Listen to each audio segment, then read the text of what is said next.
Auður Alfa heiti ég en ég er verkefnastjóri verðlagseftirlitsins. Mig langar til að segja ykkur aðeins frá morgunverðarfundi sem að verðlagseftirlit ASÍ og Neytendasamtökin stóðu fyrir og var haldinn í síðustu viku.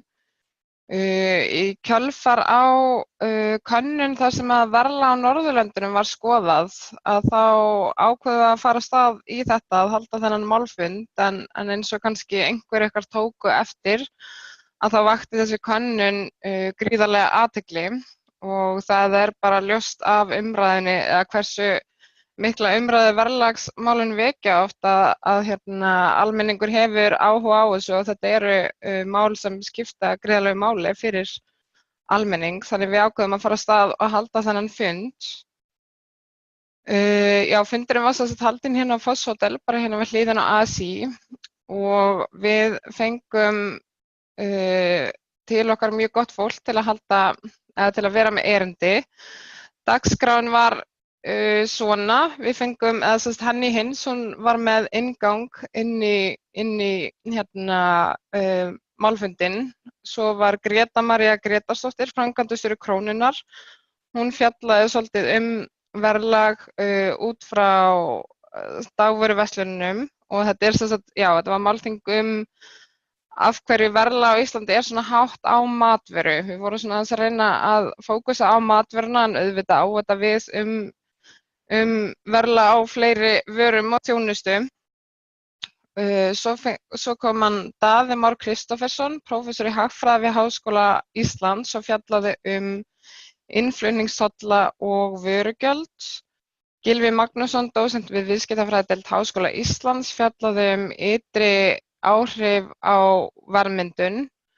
Svo fengum við hann Þórarin Ævarsson, framkvæmdastjóra IKEA. Hann var með erindi sem hann kallaði Vítahringur verðhækkana. Og að lokum var hann Páll Gunnar Pálsson, forstjóri Samkeppniseftirlitsins með erindi samkeppni eða kannski öllu heldur skort á henni. Svo vorum við með mjög flott pallborð. Í pallborðinu sátu Páll Gunnar Pálsson, forstjóri Samkeppniseftirlitsins, Margrét Kristmannsdóttir, framkvæmdastjóri PAF, Breki Karlsson, formaður Neytendasamtakanna, Ólafur Stephensen, framkvæmdastjóri Félags atvinnurekenda, Margrét Gísladóttir, framkvæmdastjóri Landssambands kúabænda. Já, þetta var sem sagt dagskráin og ég ætla svo sem ekki að fara hérna að endurflytja í raun og veru erindin eða fara mjög djúpt ofan í hvað kom fram í hverju og einu erindi en ég hvet ykkur sem að hafa ekki séð erindið ef það eru einhverjir til þess að fara inn á vefsíðu ASÍ og horfa á erindið. Erindið var þess að tekið upp, eða ekki erindið, málfundurinn var tekin upp í heild sinni og honum var sjónvarpað, eða það var bein útsending af honum og hann er ennþá aðgengilegur inn á síðu Alþýðusambandsins. En ef ég fer svona aðeins yfir svona það helsta sem koma fram á fundunum, þá er það náttúrulega það að verðlag á Íslandi er mjög hátt, en sem er sko að mörgu leyti skiljanlegt. Það er í þeim löndum þar sem að lífskjör eru jafn góð og hér á landi er verðlag almennt hærra en í öðrum löndum, þannig að við getum ekki borið kannski Ísland saman við Slóveníu eða Spán eða ekki að fullu. Þannig að við berum okkur auðvitað helst saman við Norðurlöndin þar sem að lífskjör eru svipuð eða jafn góð og hér á landi. En þrátt fyrir að við náum verðlaginu kannski ekki alveg niður í það sem að gerist í þeim löndum þar sem það er hvað lægst, að þá er verðlag samt, það er óþarflega hátt hér á landi og smæð landsins og góð lífskjör útskýra ekki allan þennan verðmun, þannig að það er ennþá hægt að gera betur.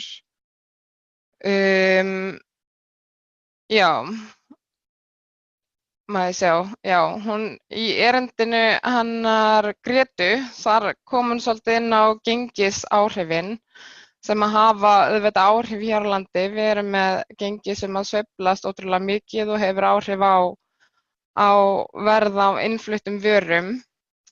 Daði Már fjallaði náttúrulega í sínu erindi nánast einungis verndartolla á landbúnaðarvörum og það auðvitað hefur mikil áhrif. Við sáum í könnunum okkar á matvöru á milli Norðurlanda að landbúnaðarvörur eru ofboðslega dýrar hér á landi og töluvert dýrar en í hinum löndunum og meira að segja dýrari en í Noregi, þar sem að verð á þessum sömu vörum samt sem áður mjög hátt.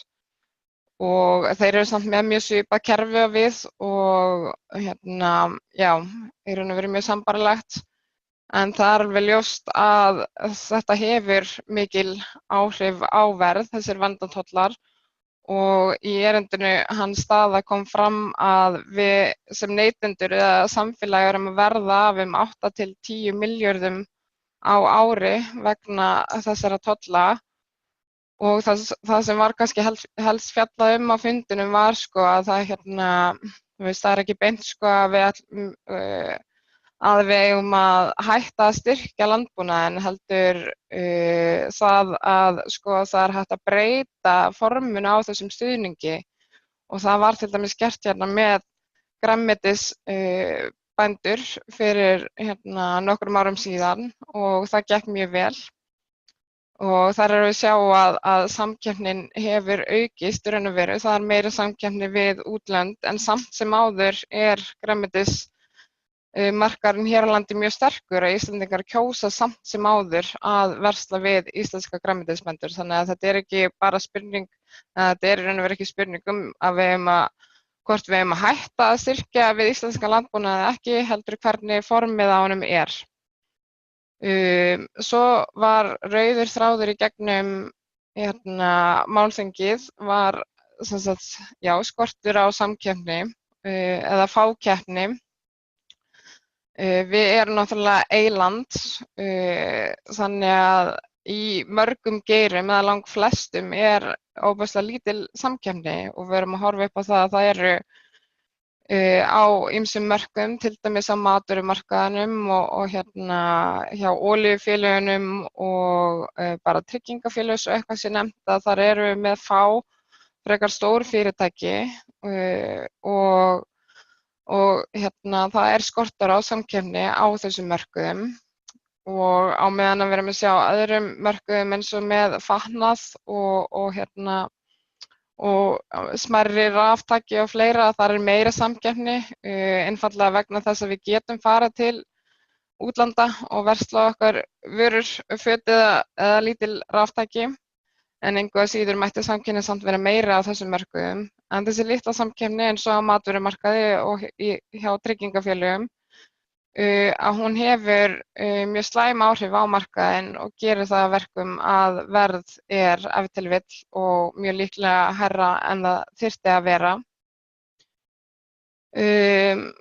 Síðan það einfaldlega smæð fyrirtækja. Hann kom svolítið inn á það í erindi sínu, hann Gylfi Magnússon, að það einfaldlega bara við erum með ofboðslega á þessum mörkuðum þá við erum ekki með þessa stærðara hagkvæmni sem að þarf til þess að ná verði niður og að það náttúrulega bara hefur mjög mikil áhrif á verð. Svo þetta fjármagnskostnaður, hann gríðarlega hár hér á landi og við erum oft að tala vexti í samhengi við heimilin og að það séu alltaf háir vextir á húsnæði fyrir almenning í landinu, en það bara sama gildir fyrirtækin í landinu sem að þurfa að fjármagna sig og með töluvert mikið hærri vexti en gengur að gerist í löndunum í kringum okkur og þetta hefur áhrif á þeirra rekstur líka. Og þetta auðvitað allt atriði sem við höfum heyrt áður, það ekkert í raun og veru eitthvað alveg glænýtt í þessu, en það breytir því ekki að það ofboðslega mikilvægt að halda fund sem þennan og halda þessu á lofti. Það sem var kannski svolítið nýtt og ferskt, á þessu málþingi var erindans Þórarins Ævarssonar vítahring verðhækkana. Já, neðsti punkturinn, þetta erindun hans Gylfa að kostnaður við að reka dæmigert heimili 66% hærri hér á landi en fyrir sambærilegt heimili í Evrópu. Ég setti þetta þannig inn af því að ég hef ekki séð þessa tölu áður en mér fannst þetta, já, bara mjög áhugavert. En aftur að erindun hans Þórarins, það vakti klárlega langmestu athyglina á málþinginu og fréttirnar voru bara yfir fullar af já, af fréttum af þessu erindi og hann í raun og veru var að fjalla það. Hann náttúrulega þannig að reka IKEA og veitingastæðin sem IKEA sem einn vinsælasti ef ekki vinsælasti veitingastæður landsins. Og hann vill meina það að Íslendingar séu svolítið gjarnir á það eða gerir það bara oftast að þeir reyna að keyra verðið eins hátt og þeir mögulega geta og að hugsunin sé svolítið bara, þú veist, hversu mikið get ég selt þetta og hvað kemst ég hátt með verðið. Og hann vill meina að þetta sé alveg kolröng hugsun, að við eigum að hugsa meira, að hann segir þarna að hann hugsi, hvað getum við selt, hann segir spurningin ekki hvað getum við selt vöruna á háu verði, heldur hvað komist við upp með að selja vöruna á lágu verði og samt skila ásættanlegri afkomu. Og hann vill meina það að ef að veitingahús myndu lækka verð að þá myndu þau auðvitað fá miklu fleiri viðskiptavini, þannig að þau myndu í raun og veru koma auka veltuna og þar með ná framleiðninni upp á hvern starfsmann og á hvern fermetra og þá myndi veitingahúsinu ganga betur, að veitingahús í dag séu oft bara með tóma sali og það séu bara nokkrir klukkutímar í viku þar sem að veitingastæðir séu að vera vel nýttir og að með því að auka veltuna, lækka verð og fá meira fólk inn, að það yrði bæði betra fyrir veitingahúsin og auðvitað neytendur. Og hann segir það að Íslendingar bara séu hættir að leyfa sér að fara út að borða og þetta sé búið að breytast frá því sem áður var þegar fólk var að fara alltaf á og til með fjölskylduna út að borða. Þannig að hann segir þetta sé svolítið spurningum, þetta að hámarka hagnað versus að ná upp veltu og hann talaði það að þetta væri í raun og veru spurningum hvort þú vildir fá 20% af 8 milljónum í hagnað eða 80% af 2 milljónum. Svo skrifaði ég þannig punktur skilti fyrir ísinn, hann bara tók svo skemmtilegt dæmi eða sagði sögu á málþinginu af því þeir eru að selja þannig ís í brauðformi á neðstu hæðinni hjá sér þegar fólk lappar út og þeir voru búin að vera að selja þannig ís á 50 kall bara í nokkur ár og höfðu ekkert hækkað ísinn Svo fóru á staðumræði að þeir voru að hugsa að hækka verðið á ísnum og svo komist þeir að því að bara skiltið þeir voru með svona stórt auglýsingaskilti fyrir þennan ís þar sem að stóð verðið á honum og svo framvegis að bara það skipta út þessu skilti og breyta sem sagt krónutölunni sem að ísinn kostaði á þessu skilti að það kostaði að þeir þyrftu að selja ís í einhver 4 ár til að ná upp fyrir þessu skilti og þetta er raun og veru bara svolítið svona góð dæmi eða gott dæmi þú veist hvað margt í rekstri sem þarf að skoða og hafa í huga að það er ekkert alltaf þú veist verðhækkanir leysa ekki allan vanda, það eru svo ofboðslega mörg atriði sem að skipta máli í rekstri fyrirtækja upp á að halda verði niðri. Og ég bara hvet ykkur til þess að fara inn á vefsíða SÍ ef þeir eru ekki nú þegar búin að hlusta á þetta erindi. Þetta var bara langt en mjög fróðlegt og áhugavert erindi hjá honum og auðvitað hinn líka, hinn voru mjög góð, en ég ætla kannski ekki að fara eitthvað mikið dýpra ofan í þau. En mig langar bara aðeins að segja ykkur frá viðbröðunum. Á meðan á fundunum stóð voru á hverjum tíma fyrir sig 500 og eitthvað manns að fylgjast með fundunum. Í heildina voru 4500 manns sem horfðu á viðburðinn í beinni útsendingu á meðan á honum stóð. Ég kíkti í gær, fyrripartinn, eða bara morguninn í gær, það voru 16.000 búnir að horfa á hann í heild sinni, sem sagt fara og horfa á hann eftir að aðfundi lauk. Og þessi fundur vakti svo mikil viðbrögð hjá fjölmiðlum og í fréttum, eða athygli, að þetta voru 2 af mest lesnu fréttum á RÚV síðasta fimmtudag, sama dag og Þórdís Kolbrún tók við dómsmálunum, og þið sjáu þannig á myndinni að sú frétt var í 5. sæti, þannig að við erum með þetta bara gríðarlega ánægð með þessa miklu athygli sem að fundurinn fékk, og þetta skiptir bara mjög miklu máli að verðlagsmálin séu til umræðu. Og umræða jú til alls fyrst, en það sem var auðvitað líka rætt á fundinum, við vorum auðvitað að reyna að finna út af hverju verðlag svona hátt, en auðvitað vildum við líka að kæmi svolítið fram, þú veist, hvað hægt að gera. Og það jú auðvitað ýmislegt sem hægt að gera. Fyrirtæki geta náttúrulega breytt hugsunarhætti sínum, eins og Þórarinn kom inn á, og svo auðvitað skiptir ofboðslega miklu máli að í samfélaginu séu með sterkar aðhaldsstofnanir, stofnanir eins og Samkeppniseftirlitið, að það sé sterkt. Og þar auðvitað skiptir bara áhersla stjórnvalda ofboðslega miklu máli. Svo skiptir máli að við séum með sterk neytendasamtök og sterkt verðlagseftirlit. Og við hjá Alþýðusambandinu og við erum með þetta alltaf bara að reyna að styrkja verðlagseftirlit og vekja meiri athygli á því sem við erum að gera. Já, og eins og ég segi, aukin skilvirkni og framleiðni hjá fyrirtækjum, að þú veist, þetta skiptist í raun og veru í tvennt. Á þessum málþingi var þetta mikið tala ytri áhrifaþætti eins og gengi og smæðmarkar, og flutningskostnað sem þetta skiptir máli í einhverjum tilvikum, en þú veist, en hann samt oft notaður til þess að réttlæta þannig ofboðslega mikla verðmun, og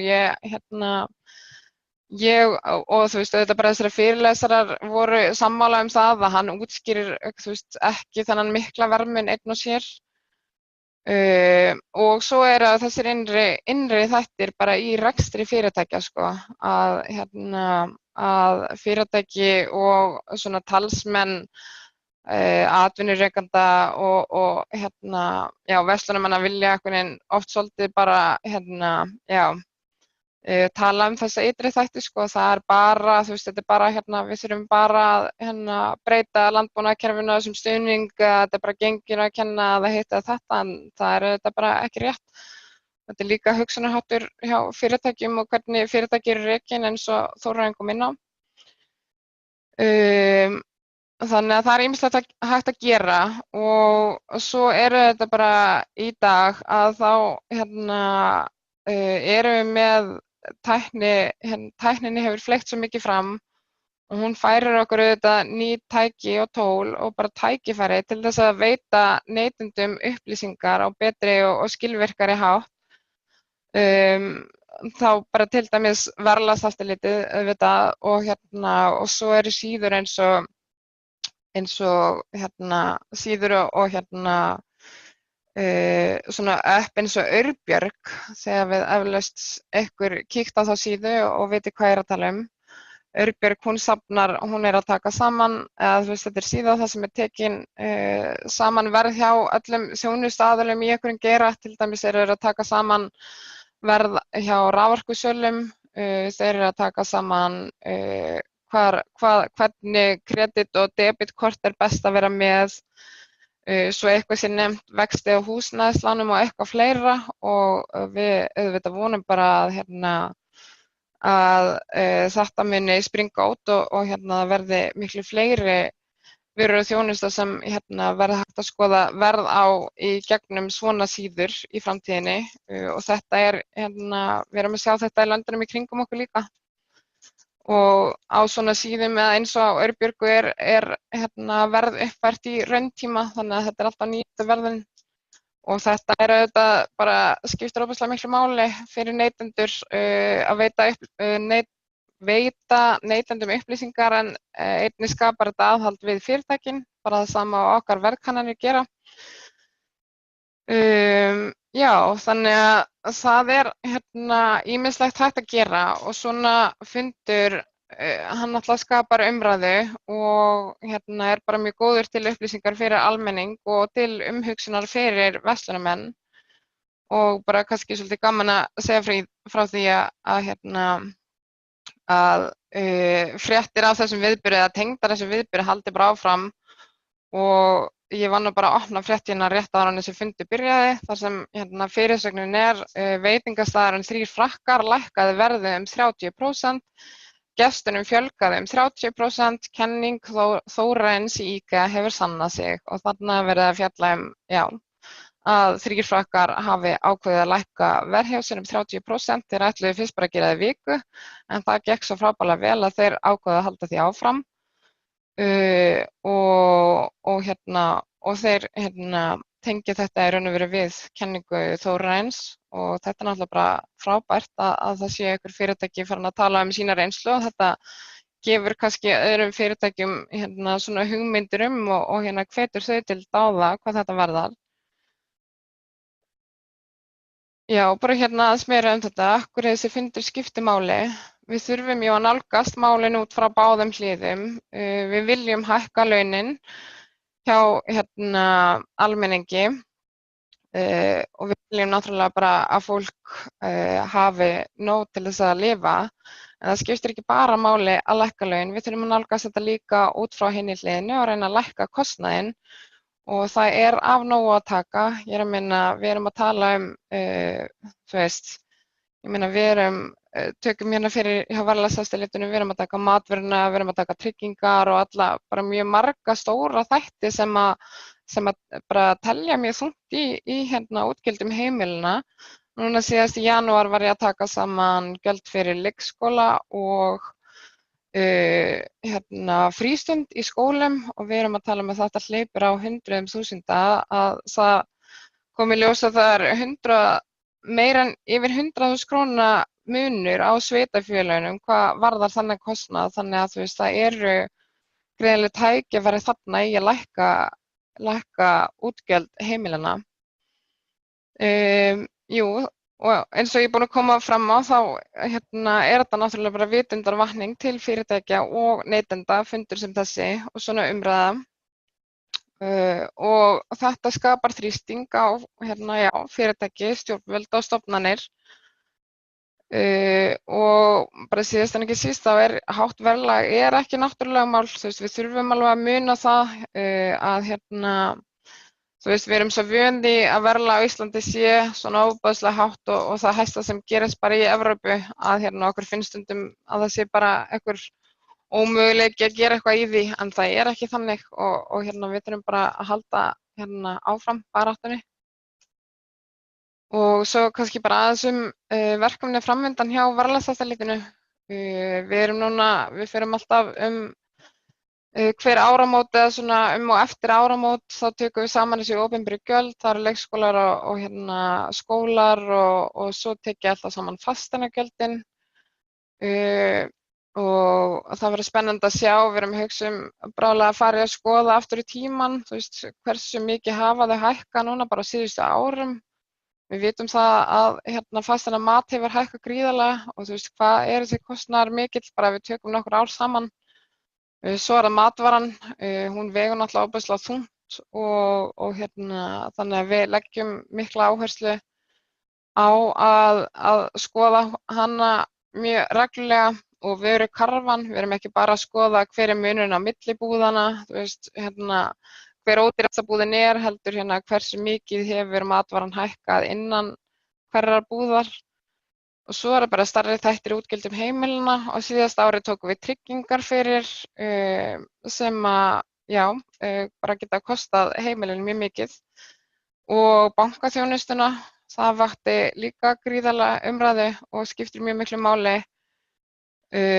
Og svo já, okkur langar að taka lyfin fyrir. Það það langt þau hafa verið tekið fyrir og það ýmislegt varðandi þau.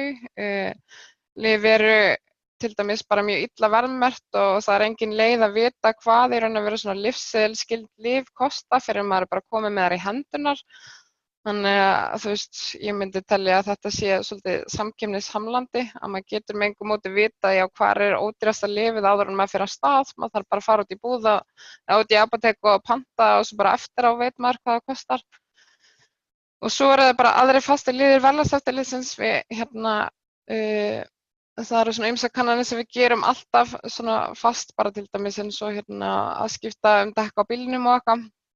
En við erum með þetta líka að reyna aðeins að vera ekki alltaf að taka það sama fyrir og til dæmis núna fyrir jólin ákváðum við að skipta út verðkönnun á bókum í jólabókaflóðinu út fyrir könnun á leikföngum og spilum sem gafst mjög vel fyrir.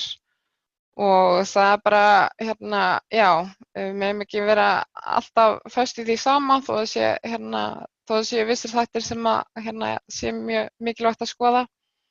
Þannig að efnistökin í raun og veru, efnistök verðlagseftirlitsins eru ekkert að fara að breytast neitt gríðarlega, en nálgunin er kannski pínu önnur. Við erum líka að reyna bara að vekja meiri athygli á hver könnun fyrir sig, reyna að komast í fjölmiðla og ræða þetta af því að þetta skiptir bara ofboðslega miklu máli. Og svo er ég orðin starfsmaður umhverfis- og neytendanefndar, annar af tveimur og þar erum við svolítið að tengja saman neytendamálin og þar með talið verðlagsmálin við umhverfismál og þar erum við til dæmis munum koma til með að leggja svolítið áherslu á hluti eins og matarsóun og fleira. Þetta eru svona þættir þar sem við í raun og veru, ég meina til dæmis eins og með matarsóun, ég meina þannig getur almenningur sparað sér gríðarlega peninga. Ég myndi ykkur ef við myndum ekki sóa neinum mat, þá varum við kannski að lækka kostnað heimilina 20-30% í matarútgjöldum og á sama tíma vernda náttúruna. Þannig að það er mjög spennandi að skoða ýmsa svona vinkla. Þannig að, já, þá er bara þessi fyrirlestur búinn og ég hvet ykkur eins og ég segi að þið hafið ekki nú þegar horft á þetta skemmtilega áhugaverða málþing sem var í síðustu viku og þá hvet ég ykkur til að fara inn á vefsíðu ASÍ og gera það sem allra fyrst. Eru einhverjir með einhverjar spurningar?